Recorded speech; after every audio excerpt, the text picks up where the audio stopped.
फातिमा की रानी माँ, प्रभु यीशु की माँ, आसरा तू ही है माँ।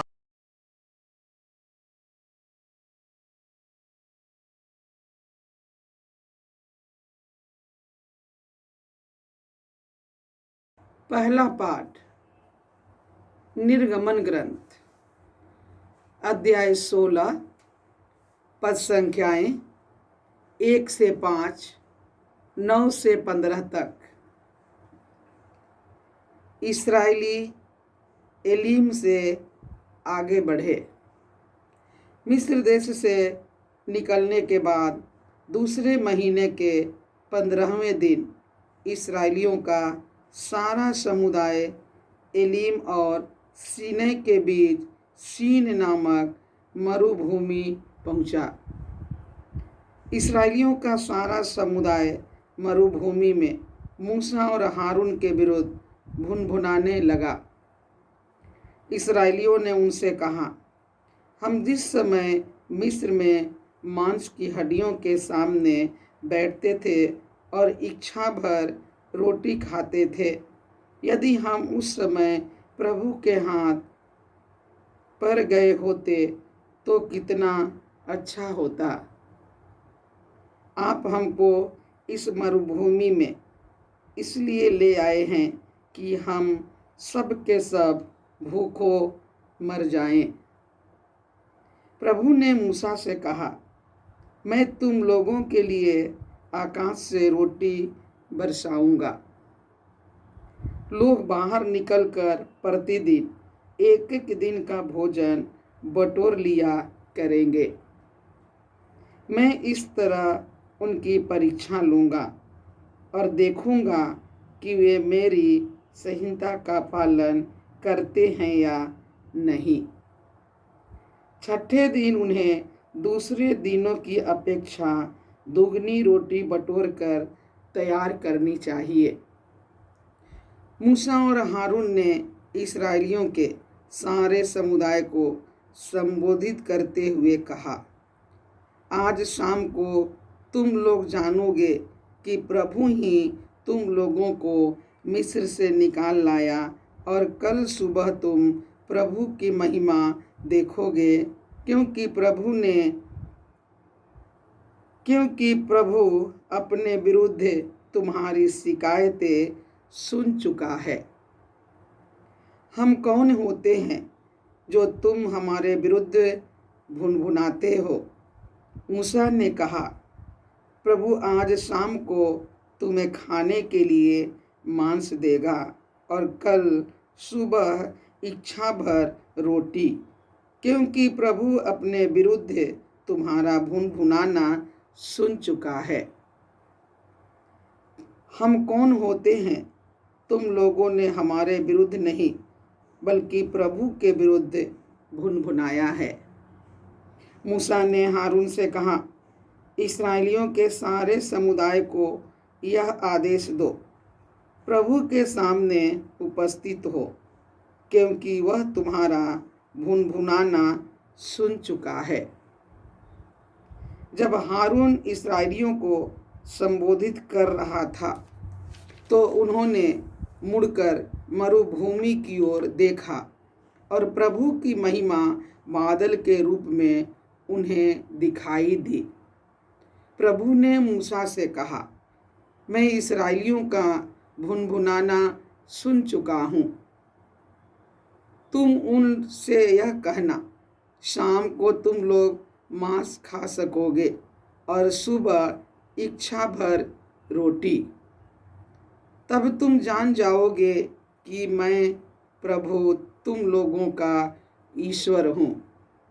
उसी शाम को बटेरों का झुंड उड़ता हुआ आया और छावनी पर बैठ गया, और सुबह छावनी के चारों ओर कोहरा छाया रहा। कोहरा दूर हो जाने पर मरुभूमि की जमीन पर पाले की तरह एक पतली दानेदार तह दिखाई पड़ी। इस्राएली यह देखकर आपस में कहने लगे, मानहो अर्थात यह क्या है, क्योंकि उन्हें मालूम नहीं था कि यह क्या था। मूसा ने उनसे कहा, यह वही रोटी है जिसे प्रभु तुम लोगों को खाने के लिए देता है। प्रभु की वाणी। ईश्वर को धन्यवाद। भजन अनुवाक्य। प्रभु ने उन्हें स्वर्ग की रोटी दी। प्रभु ने उन्हें स्वर्ग की रोटी दी। उन्होंने अपने रुचि का भोजन मांगा और इस प्रकार ईश्वर की परीक्षा ली। उन्होंने ईश्वर की निंदा करते हुए यह भी कहा, क्या ईश्वर हमारे लिए मरुभूमि में भोजन का प्रबंध कर सकता है। अनुवाक्य। प्रभु ने उन्हें स्वर्ग की रोटी दी। प्रभु ने उन्हें स्वर्ग की रोटी दी। प्रभु ने आकाश के बादलों को आदेश दिया। उसने आकाश के द्वार खोल दिए। उसने उनके भोजन के लिए मन्ना बरसाया और उन्हें स्वर्ग की रोटी दी। अनुवाक्य। प्रभु ने उन्हें स्वर्ग की रोटी दी। प्रभु ने उन्हें स्वर्ग की रोटी दी। मनुष्य ने स्वर्गदूतों की रोटी खाई। प्रभु ने उन्हें भरपूर भोजन दिया। उसने आकाश में पुरवाई चलाई और अपनी शक्ति द्वारा दखिया बहाई। अनुवाक्य। प्रभु ने उन्हें स्वर्ग की रोटी दी। प्रभु ने उन्हें स्वर्ग की रोटी दी।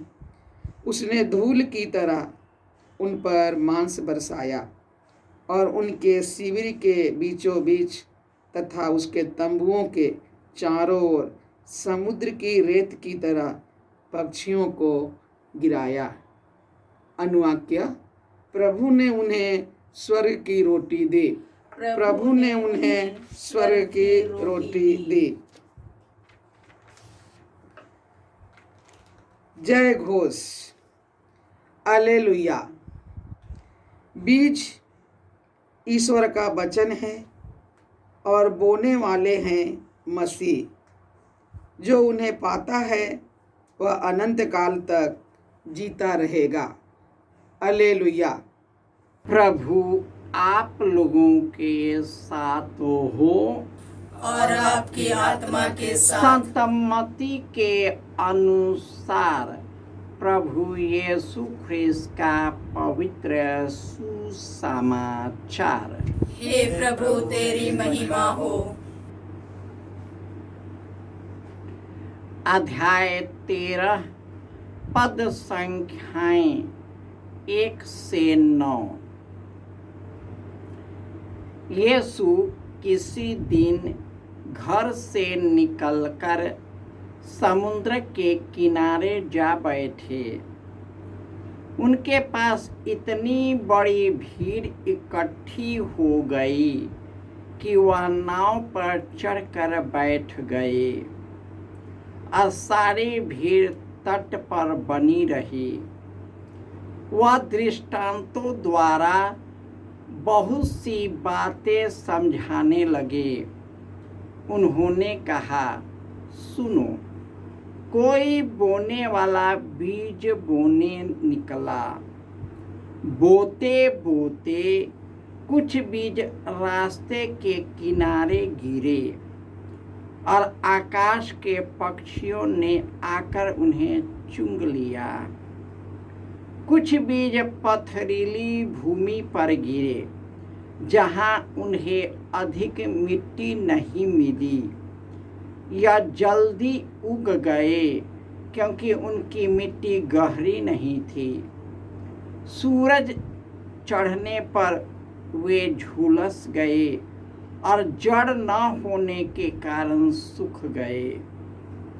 कुछ बीज कांटों में गिरे और कांटों ने बढ़कर उन्हें दबा दिया।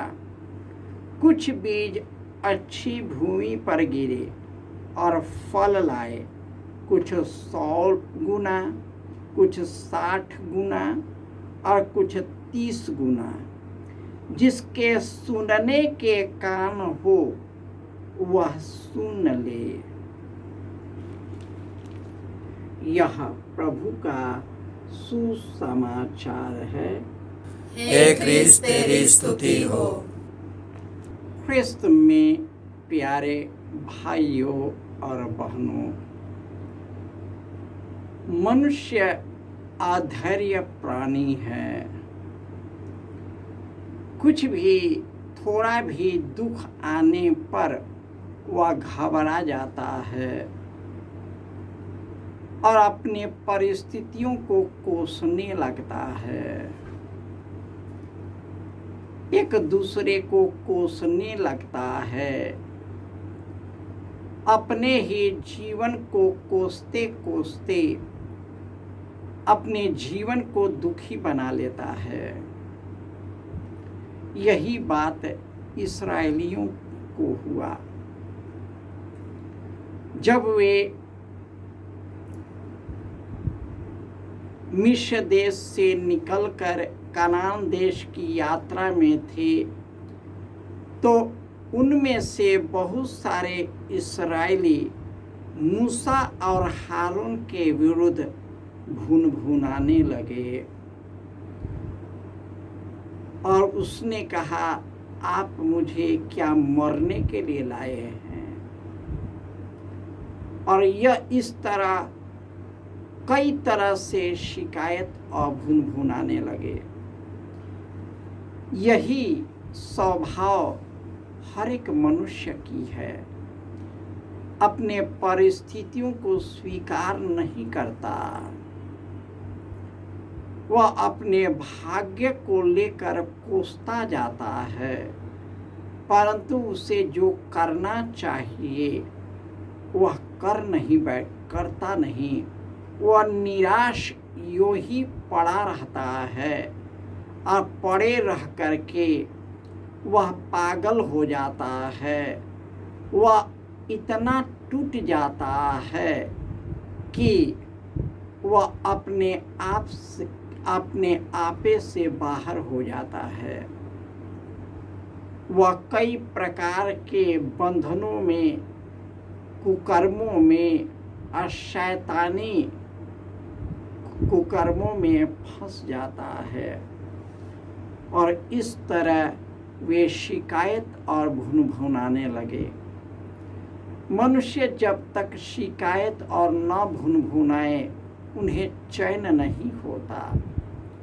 यही कारण कि मनुष्य कई प्रकार के मानसिक विपदाओं के शिकार बनते हैं, कई प्रकार के शारीरिक रोगों से त्रस्त होते हैं। वे खुश नहीं रहते और दूसरों को भी दुखी करते रहते हैं। जो मनुष्य अपने आप में खुश नहीं है वह दूसरों की खुशी क्या देखेगा? परंतु जो ईश्वर से जुड़ा रहता है, चाहे परिस्थितियां कितना भी विकट क्यों न हो, ईश्वर पर भरोसा करते हुए उनकी सहायता से उसका मुकाबला करता है, वह व्यक्ति सशक्त और मजबूत बनता है। आज के सुसमाचार में यीशु समुद्र के किनारे लोगों को शिक्षा दे रहे थे। वे दृष्टांतों में लोगों को समझाया करते थे और आज के पाठ में एक दृष्टांत के द्वारा ईश्वर के राज्य के बारे में बताया कि ईश्वर जो है, ईश्वर का वचन जो है वह बीज है, बोने वाला यीशु मसीह है। जो उसे पाता है वह अनंत काल तक बना रहता है। तो कोई बीज बोने निकला, कुछ बीज रास्ते में गिरा।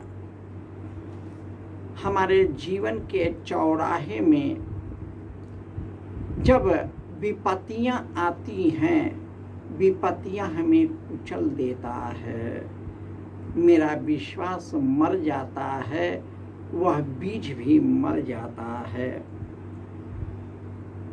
कुछ बीज पथरीली भूमि पर गिरे। हमारे जीवन में विश्वास नहीं है, विश्वास की कमी है। हमारे जीवन में दुख तकलीफें विपत्तियां जब आती हैं तो हम भी फल नहीं पाते हैं, और इस तरह हमारे विश्वास की कमी के कारण हमारा विश्वास मर जाता है, हम विश्वास खो देते हैं। कुछ बीज कांटों में गिरे। जब प्रलोभन आता है, जब इस सांसारिकता हम पर हावी हो जाता है और विपत्तियां आने लगती है, तो हम कांटों में डूब जाते हैं, हमारा विश्वास मर जाता है और हम ईश्वर से भटक जाते हैं। कुछ बीज अच्छी भूमि पर गिरे। या वे लोग हैं जो वचन को सुनते हैं, उसका पालन करते हैं और उनके अनुसार जीवन बिताते हैं, वे बहुत फल उत्पन्न करते हैं। इस्राएलियों का बीज विश्वास का बीज मर गया। जब समस्याएं आई, दुख आया, परिस्थितियों का शिकार भी बना, जब धूप या गर्मी लगा, भूख प्यास लगा, उनका विश्वास मर गया। वे केवल इसी दुनिया से जुड़कर जीते हैं और इसी दुनिया के सुख संपदा को ही सब कुछ मान बैठते हैं और ईश्वर को ही भुला देते हैं। हम प्रार्थना करें कि हमारा विश्वास का बीज पनपता रहे। ईश्वर ने यीशु के द्वारा जो बीज विश्वास का बीज बोया है, वह पनपता रहे, वह फलता रहे और वह बहुत फल उत्पन्न करे और वह फल हम सबों पर सदा सर्वदा बना रहे। जय यीशु।